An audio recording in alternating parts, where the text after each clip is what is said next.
बिस्मिल्लाहिर्रहमानिर्रहीम। मेरा नाम डॉक्टर आसिफ अली ख़ान है। मैं doctor on duty treatment guide और एनएलई एसेंस का ऑथर हूँ। आज का हमारा टॉपिक हेमाटोलॉजी सेक्शन से हेमोफीलिया के ऊपर है, जो कि इंतहाई इम्पोर्टेंट टॉपिक है एग्जाम के हवाले से। तो इसके ऊपर हम आज बात करेंगे। इससे तकरीबन 10 से 15 MCQs कवर हो जाते हैं, जो कि एनएलई और FCPS के हवाले से इंतहाई इम्पोर्टेंट है।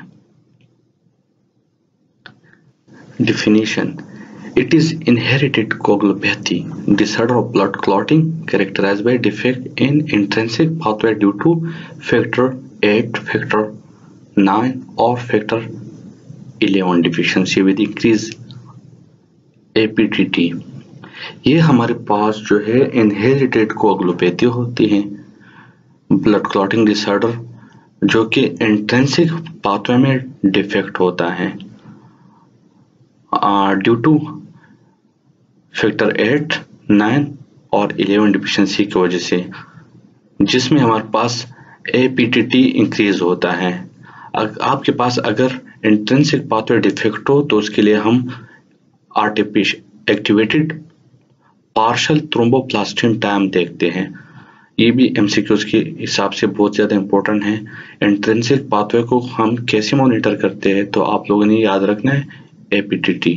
अगर एक्सट्रिंसिक पाथवे के हिसाब से MCQs आ जाए कि उसको कैसे मॉनिटर करते हैं, तो उसके लिए हम PT टेस्ट करते हैं, तो प्रोथ्रोम्बिन टाइम देखते हैं। तो ये दोनों MCQs के हिसाब से बहुत इम्पोर्टेंट है। एपिडेमियोलॉजी की अगर हम बात करें तो ये हमारे पास कॉमनली इफेक्ट मेल बर्थ, ये हमारे पास मेल बर्थ में बहुत ज़्यादा कॉमन होता है, और ये अर्ली चाइल्डहुड, टीनेज, किसी भी एज में हो सकता है। ठीक है, तो मोस्टली हमारे पास ये मेल बर्थ में कॉमन होता है। फीमेल मोस्टली कैरियर होते हैं। फीमेल में उनको होते हैं जो जीन्स फैमिली की तरफ से जीन्स कैरी करते हैं, जो कि बहुत कम सिम्टम शो करते हैं। फीमेल में मार्ड सिम्टम के साथ प्रेजेंट करते हैं। ठीक है, ये आप लोगों ने याद रखना है। हेमोफीलिया ए 80% कॉमन है ओवरऑल केसेस में। हमारे पास अगर आपको MCQs आ जाए, विच अमंग द फॉलोइंग हेमोफीलियाज, कौन सा हेमोफीलिया कॉमन है, तो मोस्ट कॉमन हमारे पास हेमोफीलिया ए है, जिसके इंसिडेंस 5000 में से एक पेशेंट को होते हैं। कुछ बुक लिखते हैं कि 10,000 में एक को होते हैं, लेकिन ये जो अभी रिसेंट स्टडी हुई है उसके हिसाब से 5000 में से एक बच्चे को कॉमन होता है। हेमोफीलिया भी हमारे पास 20% केसेस में कॉमन होता है, जो कि 30,000 में से 1 चाइल्ड को होता है। हेमोफीलिया सी हमारे पास वेरी रेयर कंडीशन है। इसकी फ्रीक्वेंसी आश्किनेजी जेविश पीपल में पाया जाता है, जो कि 70,000 में से एक बच्चे को होता है। इसके अलावा हमारे पास एक पैरा हेमोफीलिया है, जो कि बहुत ज़्यादा कम लोगों में पाया जाता है। 1 मिलियन में से एक बच्चे को होता है। और अगर हम डायग्नोसिस की बात करें तो ये जब डायग्नोसिस के टाइम 1 मंथ की उम्र में ये सीवियर फॉर्म में होता है, 8 मंथ्स की उम्र में ये हमारे पास मॉडरेट फॉर्म में होता है, और 36 मंथ्स की उम्र में ये हमारे पास मार्ड हेमोफीलिया प्रेजेंट करते हैं। Types of haemophilia. हेमोफीलिया हमारे पास 4 टाइप्स के होते हैं: हेमोफीलिया ए, हेमोफीलिया बी, हेमोफीलिया सी और पैरा हेमोफीलिया। हेमोफीलिया ए को क्लासिक हेमोफीलिया भी कहते हैं, जो कि ये भी MCQs की वजह से एक्सट्रीमली इम्पोर्टेंट है। ये क्लासिक हेमोफीलिया कौन सी हेमोफीलिया को कहते हैं, या तो आपको MCQs में haemophilia A, B, C mention होगा, या फैक्टर 8, 9 या 11 मेंशन होगा। तो आप लोगों ने यही मार्क करना है कि क्लासिक हेमोफीलिया ए को कहते हैं, और ये हमारे पास फैक्टर 8 डिफिशिएंसी की वजह से होता है। हेमोफीलिया बी हमारे पास क्रिसमस डिजीज भी से कहते हैं, क्योंकि ये जिस पेशेंट को हुआ था तो उसका नाम स्टीफन क्रिसमस था, तो उसके बाद इसका नाम क्रिसमस डिजीज पड़ा था। तो अगर ये भी एग्जाम की वजह से इंतहाई इंपॉर्टेंट है, अगर आपको एमसीक्यूज आ जाए कि क्रिसमस डिजीज किसे कहते हैं तो आपको पता होना चाहिए कि हेमोफीलिया बी को क्रिसमस डिजीज भी कहा जाता है या फैक्टर 9 डिफिशिएंसी को क्रिसमस डिजीज भी कहा जाता है। हेमोफीलिया सी जो कि रेयर कंडीशन है और इसे प्लाज्मा थ्रोम्बोप्लास्टिन एंटीसीडेंट डिफिशिएंसी या रोजेंटल सिंड्रोम भी कहते हैं। और ये भी एमसीक्यूज के हवाले से बहुत ज़्यादा इंपॉर्टेंट है, अगर आपको एमसीक्यूज आ जाए कि हेमोफीलिया सी, इसका एमसीक्यूज ज़्यादातर फैक्टर के ऊपर आता है कि factor 11 deficiency is known as haemophilia C. तो आप लोगों ने ये याद रखना है, अगर नाम वगैरह आ जाए तो ये नाम मैंने लिख के, वैसे ये रेयरली पूछे जाते हैं। पैरा हेमोफीलिया को ओरन डिजीज कहते हैं, क्योंकि ये नॉर्वेजियन डॉक्टर ने डायग्नोज किया था 1947 में, उसके बाद जो है इसे ओरेंज डिजीज कहते हैं। और ये एग्जाम की वजह से बिल्कुल इम्पोर्टेंट नहीं है, इसके एमसीक्यूज बहुत कम पूछे जाते हैं। एथियोपैथोजेनेसिस की हम बात करें तो ये हमारे पास जेनेटिक डिसऑर्डर है, इंट्रिंसिक पाथवे कोअगुलेशन डिफेक्ट है, या तो हमारे पास ये इनहेरिटेड फॉर्म में आता है या हमारे पास जीन म्यूटेशन की वजह से होता है, और या हमारे पास क्लॉटिंग फैक्टर्स के खिलाफ एंटीबॉडीज प्रोडक्शन स्टार्ट हो जाते हैं, जो कि जिसकी वजह से हमारे पास थ्रोम्बिन फॉर्मेशन नहीं होता, तो ये फैक्टर डिफिशिएंसी काज करते हैं। हेमोफीलिया ए हमारे पास फैक्टर 8 डिफिशिएंसी है, जो कि एक्स लिंक रिसेसिव डिफेक्ट है।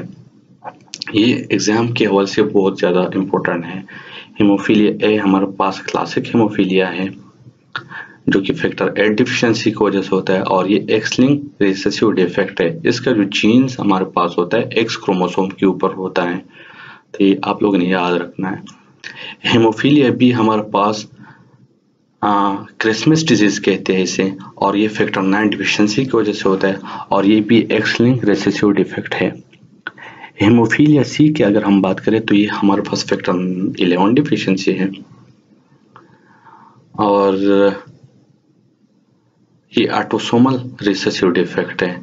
बाकी हेमोफीलिया ए बी जो हमारे पास है एक्स लिंक रिसेसिव है, और ये हेमोफीलिया सी पैरा हेमोफीलिया जो कि फैक्टर 5 डिफेक्ट है, डिफिशिएंसी है, ये हमारे पास जो है ऑटोसोमल रिसेसिव डिफेक्ट की वजह से होते हैं। ठीक है, हेमोफीलिया ए और बी को एक दूसरे से डिस्टिंग्विश करना बहुत मुश्किल है, ये हम फैक्टर डिफिशिएंसी के ऊपर डिफरेंशिएट करते हैं।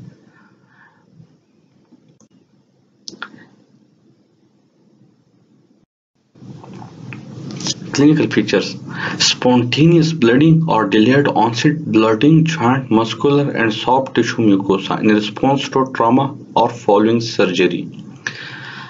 अचानक ब्लीडिंग शुरू हो जाना और फिर स्टॉप ना होना, या तो ये माइनर ट्रॉमा की वजह से होता है, या हमारे पास ये कोई surgical procedure like dental procedure, टूट निकालते उसके बाद ब्लीडिंग स्टॉप ना होना, या कोई सिस्ट निकालना और उसके बाद वॉन्ड के जो ब्लीडिंग है वो नहीं रुकना, तो ये हमारे पास इसके क्लिनिकल फीचर प्रेजेंट करते हैं। इसका जो हॉलमार्क फीचर है रिकरेंट हेम आर्थरोसिस, रिकरेंट हेम आर्थरोसिस ब्लीडिंग इनटू जॉइंट, इसका हॉलमार्क फीचर अगर आपसे पूछा जाए तो आप लोगों ने याद रखना है ब्लीडिंग इनटू जॉइंट, ये हमारे पास हेमोफीलिया में होता है। और बार बार जब हमारे पास ब्लीडिंग इनटू जॉइंट होता है तो इसकी वजह से हेमोफिलिक आर्थ्रोपैथी होते हैं। जो हेमोफिलिक आर्थ्रोपैथी हमारे पास dissection of the joint due to repeated haemarthrosis, तो ये भी आप लोगों ने याद रखना है। और typically develop by early adulthood, most commonly involve knee, ankle and elbow joint. Knees में बहुत ज़्यादा कॉमन होता है। इसके जो कैरेक्टरिस्टिक फीचर्स है हमारे पास, bleeding into muscle, subcutaneous tissue and joint which lead to haematoma formation. ये BRS फिजियोलॉजी का क्वेश्चन है, इस वजह से मैंने रखा है। अगर आपसे कैरेक्टरिस्टिक फीचर्स पूछा जाए तो हेमार्थ्रोसिस बी कैरेक्टरिस्टिक में आता है, और bleeding into muscle, subcutaneous tissue and joint which lead to haematoma formation. Mean haemarthrosis हमारे पास एक कैरेक्टरिस्टिक फीचर है, ये एग्जाम के वजह से इंपॉर्टेंट है। एक muscle haematoma, bleeding into muscle या सबक्यूटेनियस टिश्यू, तो भी हमारे पास इंपॉर्टेंट है। इसके अलावा हमारे पास रिकरेंट ब्रूजिंग और mucosal bleeding, epistaxis, excessive bleeding following small procedure, जैसे कि मैंने आपको बताया डेंटल प्रोसीजर, टूथ एक्सट्रैक्शन के बाद जो ब्लीडिंग ना रुकी, तो ये हमारे पास हेमोफीलिया के फीचर्स में आते हैं। Further side symptom of haemorrhage, central nervous system, headache, neck stiffness. अगर पेशेंट प्लेग्राउंड में या बाइक या किसी चीज से गिर जाए और उसका या रोड ट्रैफिक एक्सीडेंट हो जाए, तो उसकी वजह से एपिड्यूरल हेमाटोमा या स्कल के अंदर जो है हमारे पास ब्लड फॉर्मेशन होता है, उसकी वजह से हमें हेडेक, नेक स्टिफनेस वगैरह के फीचर्स मिलते हैं। गैस्ट्रोइंटेस्टाइनल ट्रैक में हमें मलीना या हेमेटोमेसिस मिल सकते हैं। जेनिटो यूरिनरी ट्रैक में हमें हेमाचूरिया मिल सकता है, और ये अक्सर इन्फेक्शियस डिजीज वगैरह की वजह से भी होता है। अगर पेप्टिक अल्सर हो जाए तो उसकी वजह से फिर ब्लीडिंग नहीं रुकना, तो उसको मेलेना कहते हैं, ठीक है। तो इसमें ब्लैक टार स्टूल होते हैं हमारे पास, हेमाटेमेसिस ब्लीड वोमिटिंग को कहते हैं। तो ये हमारे पास ब्लीडिंग बहुत ज्यादा ना रुकना, तो ये फीचर पर हम देखते हैं और इसके लिए फिर हम इन्वेस्टिगेट करते हैं। सिविरिटी के हवाले से अगर हम बात करें तो ये classified according to the level of factor activity in the plasma, the degree of bleeding and therefore severity of haemophilia depend on residual factor activity level. Normal reference activity is more than 50%। हमारे पास जब factor activity मोर than 50% आते हैं तो ये हमारे पास haemophilia diagnose नहीं होते। जबकि हमारे पास लेस देन 50% जो फैक्टर डिफिशिएंसी आते हैं, फैक्टर कंसंट्रेशन आता है, तो फिर हम हेमोफीलिया डायग्नोज करते हैं। तो ये बात आप लोगों ने याद रखनी है। मार्ड हेमोफीलिया हमारे पास हेमाटोमा फॉलोइंग सीवियर ट्रामा, जिसमें factor deficiency more than 5% to less than 5% होती हैं। मॉडरेट हेमोफीलिया में हेमाटोमा फॉलोइंग माइल्ड ट्रामा के साथ, जिसमें फैक्टर इक्विवेलेंट या more than 1% to 5% concentration factor हमें मिलता है। सीवियर फॉर्म में हमारे पास स्पॉन्टेनियस हेमाटोमास बनता है और इसमें लेस देन 1% फैक्टर कंसंट्रेशन हमें मिलता है। डायग्नोसिस की अगर हम बात करें तो फिर पेशेंट एंड फैमिली हिस्ट्री, तो ये बहुत ज़्यादा ज़रूरी है। पेशेंट की हिस्ट्री और फैमिली हिस्ट्री ये बहुत ज़रूरी है। जेनेटिक टेस्टिंग हम करते हैं, जिससे हमें जिनके लोगों में फैमिली में हमारे पास हेमोफीलिया होते हैं तो उसके लिए फिर हम जेनेटिक टेस्ट करते हैं। बेस्ट इनिशियल टेस्ट हमारे पास कोगुलेशन प्रोफाइल है, जो कि मैंने आप लोगों को बताया APTT, जो कि इंट्रिंसिक पाथवे को मॉनिटर करते हैं, तो इससे हम डायग्नोज बनाते हैं। तो इसमें हमारे पास एक्टिवेटेड पार्शियल थ्रोम्बोप्लास्टिन टाइम जो है प्रोलॉन्ग होता है। बाकी जितनी भी है प्रोथ्रोम्बिन टाइम ये हमारे पास नॉर्मल होता है, ब्लीडिंग टाइम ये हमारे पास नॉर्मल होता है, प्लेटलेट काउंट हमारे पास नॉर्मल होता है। इसके लिए फिर स्पेसिफिक इन्वेस्टिगेशन हम करते हैं, जो कि फैक्टर एक्टिविटी लेवल चेक करते हैं। हेमोफीलिया ए में हम फैक्टर 8 चेक करते हैं, हेमोफीलिया बी में हम फैक्टर 9 चेक करते हैं, और हेमोफीलिया सी में हम फैक्टर 11 चेक करते हैं। अगर आपके पास पेशेंट आ जाए उसमें हेमोफीलिया के फीचर्स मौजूद हों, नी जॉइंट स्वेलिंग या एपिस्टेक्सिस वगैरह जो भी मौजूद हो, आपने कोगुलेशन प्रोफाइल भेजी तो उसका एपीटीटी प्रोलॉन्ग आया। आपने फैक्टर 8 लेवल भेज दिया, वो नॉर्मल है, तो फिर हमें फैक्टर 9 डिफिशियंसी देखना होता है। अगर वो नॉर्मल हो तो फिर फैक्टर 11 डिफिशियंसी। इस हिसाब से फिर हम इन्वेस्टिगेशन फॉलो करते हैं। Lab scanning test in selected haemorrhagic disorder. Vascular bleeding में ये डिफरेंशियल डायग्नोसिस भी इसे कहते हैं। Haemophilia A, B, von Willebrand disease और डीआईसी को आप एक दूसरे से कैसे डिफरेंशिएट करेंगे? तो वेस्कुलर ब्लडिंग में हमारे पास जो है ब्लडिंग टाइम रेज होता है, बाकी platelet count, prothrombin time, APTT और थ्रोम्बिन टाइम जो है हमारे पास नॉर्मल रहता है। थ्रोम्बोसाइटोपेनिया, ये डिस्ट्रक्शन ऑफ प्लेटलेट, इसमें हमारे पास जो है प्लेटलेट डिक्रीज होते हैं और ब्लडिंग टाइम रेज्ड होता है, बाकी नॉर्मल रहते हैं। क्वालिटेटिव प्लेटलेट डिफेक्ट में हमारे पास ब्लडिंग टाइम इंक्रीज होता है, बाकी नॉर्मल रहते हैं। और इसका कंफर्मेटरी टेस्ट हम प्लेटलेट एग्रीगेशन स्टडीज से करते हैं। इसके अलावा हमारे पास हेमोफीलिया ए है और बी, इसमें बाकी सारे नॉर्मल रहते हैं लेकिन एपीटीटी इंक्रीज रहता है। वन विल्ब्रेंड डिजीज को हम हेमोफीलिया ए, बी, सी से कैसे डिस्टिंग्विश करेंगे? इसमें हमारे पास एपीटीटी भी रेज होता है, साथ में ब्लीडिंग टाइम रेज होता है। अगर आपको पेशेंट आ जाए उसमें आपको बताया एपिस्टेक्सिस वगैरह हिस्ट्री हो और ब्लीडिंग टाइम और एपीटीटी रेज हो, तो आप लोगों ने विल्ब्रेंड डिजीज के हवाले से सोचना है, वही मार्क करना है। ये एग्जाम के लिए बहुत इंपॉर्टेंट है। इसके अलावा डीआईसी में तकरीबन ब्लीडिंग टाइम रेज होता है, प्लेटलेट प्रोथ्रोम्बिन टाइम रेज होता है, एपीटीटी रेज, और हमारे पास थ्रोम्बिन टाइम जो है भी रेज होता है। ठीक है, सिर्फ इसमें प्लेटलेट काउंट डिक्रीज होते हैं, तो फिर हम डीआईसी का सोच सकते हैं। अगर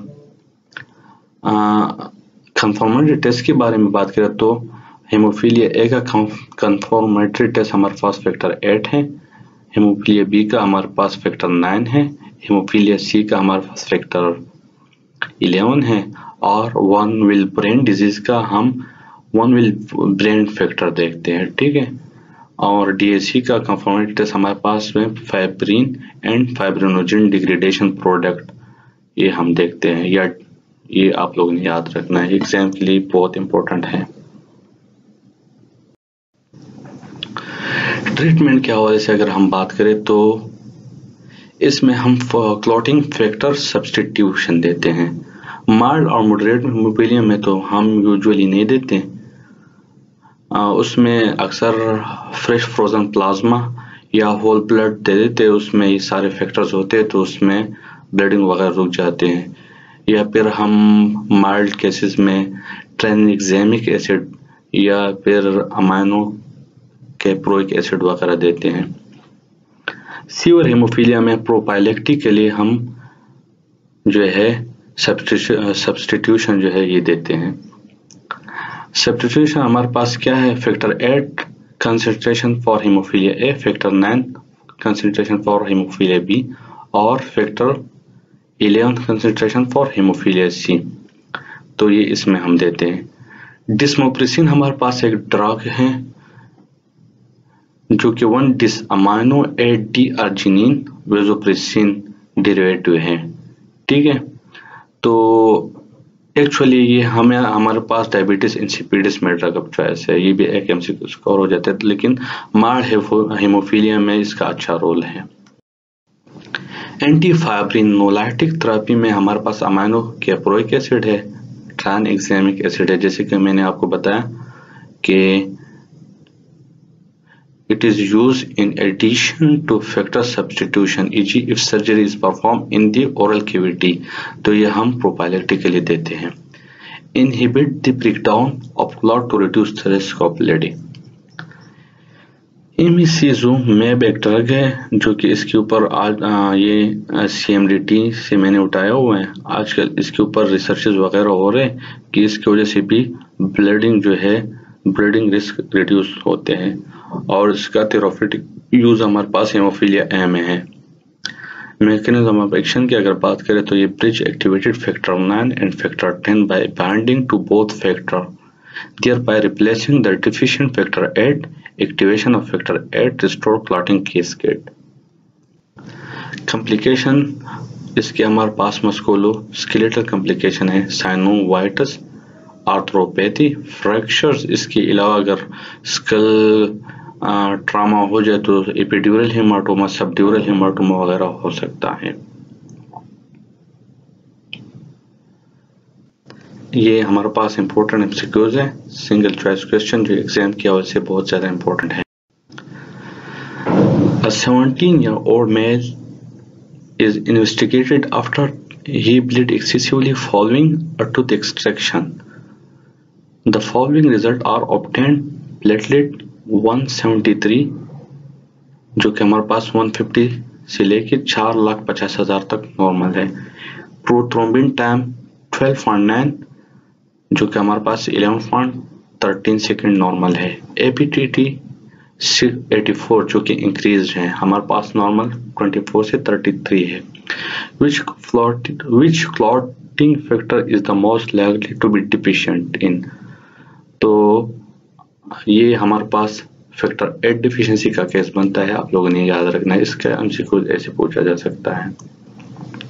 A 4-year-old boy is admitted after developing painful swelling in his right knee whilst playing in the ground. Lab revealed platelet normal, PT prothrombin time normal, APTT 66 and factor 8 within normal range। तो ये बहुत ज़्यादा important है, ये आप लोगों ने याद रखना है, फैक्टर 8 विदिन नॉर्मल रेंज। तो आप लोगों ने हेमोफीलिया ए मार्क नहीं करना है क्योंकि फैक्टर 8 हमारे पास नॉर्मल है, तो ये हेमोफीलिया बी का केस बन गया।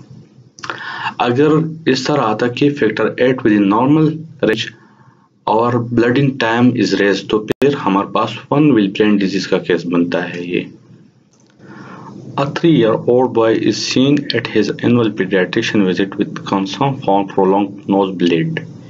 Ever since he was about 2 years old, he has had multiple episodes of nosebleed that stop only after hour.